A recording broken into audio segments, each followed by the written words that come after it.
CV vs Pôle emploi. Donc petite information importante que je juge. Alors pourquoi je juge cette information importante? Vos CV, quand vous les mettez sur Pôle emploi, et vos CV en général. Voilà. On va plutôt parler de CV en général dans un premier temps. Quand vous faites votre CV, pour moi, ça c'est encore mon avis, ne mettez pas votre adresse personnelle. Mettez le lieu de votre habitation, la ville, le département bien entendu, mais ne mettez pas l'adresse exacte. Ne mettez pas par exemple 10 rue Paris. Parce que là, niveau protection de vos données, vous avez tout faux. Donc n'importe qui, en tant qu'employeur ou quelqu'un qui arrive à pénétrer le site de Pôle emploi, chose qui a déjà été faite, vous avez même des fois des messages sur le site Pôle emploi, attention aux mails frauduleux, etc. Donc ça veut dire que déjà, c'est pas sécurisé. D'autant plus que le site Pôle emploi a déjà été pénétré par des personnes qui touchent en informatique. Donc ne mettez pas votre adresse personnelle et ne mettez pas, ça c'est encore de mon avis, il y en a qui vont peut-être pas être d'accord, vous faites comme vous voulez. Moi je dis ça pour vous, ne mettez pas votre adresse mail. Surtout si c'est une adresse mail personnelle où vous avez l'habitude d'aller et de... voilà. Éventuellement mettez une adresse mail, créez une adresse mail spécialement pour le travail. Ne mettez pas votre adresse mail que vous utilisez normalement, parce que même là, si c'est une personne malveillante, on va dire, qui arrive à regarder les CV sur Pôle emploi, quand vous le mettez en ligne, eh bien, elle a toutes vos informations. Donc là, elle peut éventuellement vous envoyer de la pub. Elle a votre adresse mail, donc très facilement aussi pour vous balancer. On va peut-être pas parler de ça, mais voilà, pour vous géolocaliser, il n'y a rien de plus facile. Voilà, en fin de compte, vous l'avez tout donné sur un plateau.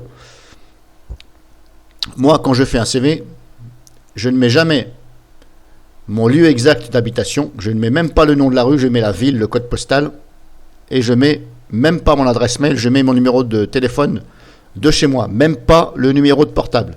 Parce que même votre numéro de portable, vous pouvez recevoir des SMS frauduleux qui indiquent des liens ou des prestataires, etc. Là, j'en ai reçu un, ça fait la deuxième fois, ça s'appelle Habitat Presto.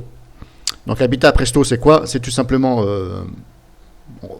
je vais dire comme ça grossièrement, c'est comme une agence d'intérim qui vous fait travailler, qui vous trouve des chantiers, mais vous devez payer tous les mois. C'est-à-dire que quand vous payez par exemple 10 euros tous les mois ou 15 euros, ils vous balancent des annonces. Vous avez le droit par exemple à 5 annonces ou voilà. Donc ce sont des sociétés, on va dire, des petits trucs, c'est comme une agence d'intérim, hein, voilà, grossièrement. Hein. Mais il faut payer. Genre Habitat Presto, il faut payer. Mais le problème, c'est que voilà, je ne trouve pas ça normal que ces gens-là arrivent à aller sur Pôle emploi et prennent vos informations. Donc c'est pour ça que je vous dis, Pôle emploi n'est pas sécurisé. Si quelqu'un me dit que c'est sécurisé à 100%, moi je réponds qu'équette, tout simplement. Voilà. Donc ça, encore une fois, c'est mon avis. Faites attention. De mon côté, je vous recommande plus de mettre, donc comme je vous dis, ne mettez pas votre adresse personnelle, même pas le numéro, même pas la rue exacte. Ça ne sert à rien. Ou alors, si vous voulez mettre la rue, mais mettez la rue, mais franchement, n'importe. Le patron ne va pas regarder le nom de la rue. Le patron, lui, l'employeur, ce qui l'intéresse, c'est le lieu où vous habitez pour savoir quelle distance. L'employeur qui vous dit, comme moi, c'est arrivé une fois, dans une mairie, je me présente, et le maire de la commune. Hein. Ah, là, franchement, j'ai rigolé, mais après, en sortant. Le mec, il me dit quoi? Votre CV, vous mettez pas votre adresse personnelle, machin, votre mail et tout. Il me dit, mais on a l'impression que vous cachez quelque chose. Je dis, mais non, monsieur, si je suis devant vous, je ne cache rien. En plus, je suis venu avec mes papiers, donc pourquoi voulez-vous que je cache quelque chose? Il me dit, il n'avait pas l'air, il me dit, c'est pas très rassurant. Je dis, dans ma tête, je dis, mais complètement débile ce mec-là. Je ne lui ai pas dit, bien entendu. Hein. J'étais à deux doigts de me lever et de dire, monsieur le maire, je vous salue, et allez vous racheter un cerveau. Mais voilà, je ne l'ai pas fait parce que je n'ai pas voulu que ça répercute sur Pôle emploi.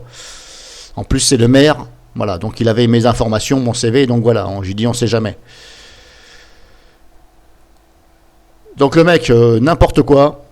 Et ben, j'ai eu beau lui dire que monsieur, un employeur, ce qui regarde, c'est le CV, la région où vous habitez et le lieu, la ville. Peu importe l'adresse, il ne va pas vous recruter parce que vous habitez 10 rue de Paris. Si vous me dites ça, arrêtez de me raconter n'importe quoi. Ça, dans un premier temps, le patron, il s'en fout de ça. Ça, c'est quand vous allez signer le contrat, bah forcément, vous allez le donner, mais ça, c'est logique. Et il me l'a dit. Il m'a dit, mais quand on va faire le contrat, il faudra bien donner le machin. Bah, je dis, mais oui, mais ça, c'est normal, monsieur. Je dis, mais ça a toujours été comme ça. Bref. Voilà. Et en sortant, je suis allé boire un café dans le village. Et volontairement, j'ai posé la question à un monsieur qui était là à côté de moi. Je dis, mais comme ça, hein, volontairement, je dis, mais comment il est le maire d'ici, il est bien, juste comme ça, pour voir un petit peu leur réponse. Le papy, il me dit, le maire, il me dit, c'est une tête de con. C'est le roi des cons qui me dit. Et je dis, ah bon, je dis d'accord, ok, c'est bien ce que j'avais vu. Je dis, ben, je vous remercie, monsieur. Bref, voilà. Donc, moi, encore une fois, c'est mon avis, ne mettez pas votre mail. Mettez un mail autre, créez une adresse mail spéciale travail, que ça ne se mélange pas avec mon machin. Ne donnez pas votre numéro de portable parce que vous êtes sujet de recevoir des SMS. Peut-être que parmi d'entre vous, vous en avez déjà reçu. Si vous en avez déjà reçu, gardez-les. Allez éventuellement à Pôle emploi, vous leur signalez et vous allez à la gendarmerie. Surtout, il faut laisser une trace. Il faut laisser une trace. Même si vous dit, bah ça... on ne sait pas ce qu'on peut faire là-dessus, bah vous lui dites, voilà, moi je veux quand même faire une main courante, parce que ces gens-là, s'ils abusent, il faut les bloquer. Et il faut qu'ils soient sanctionnés. Donc voilà, je ne vais pas vous en dire plus, vous avez compris. Moi, c'est de mon avis, faites comme vous voulez, mais en tout cas, par expérience, moi je vous conseille de ne pas mettre vos informations personnelles, pas de numéro de portable, pas votre adresse mail personnelle, et surtout pas votre adresse le nom de la rue exactement avec le numéro. Ça, dans un premier temps, l'employeur n'a pas à regarder ça. Voilà, ça c'est un petit conseil. Il y en a qui vont peut-être pas être d'accord avec moi. Après, vous faites comme vous voulez. Moi, je vous dis ce que j'en pense.